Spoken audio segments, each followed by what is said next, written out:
Dnes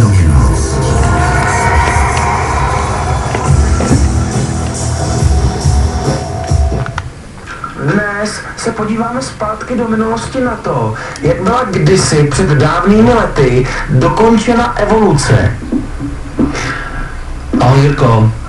Čau. Prosím tě, já ti musím říct, já se v té nový roli toho člověka cítím úplně bombasticky, člověče. Já jsem rád, že ta evoluce jako proběhla, že když jsme byli v opice, tak to nebylo ono, teďka jak jsme se jako napřímili a stali se z nás normální lidi, úplně se cítím jako člověk.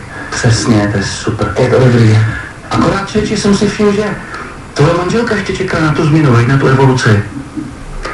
Ne, moje manželka už je také jako po evoluci. Ona už není v opice, jo?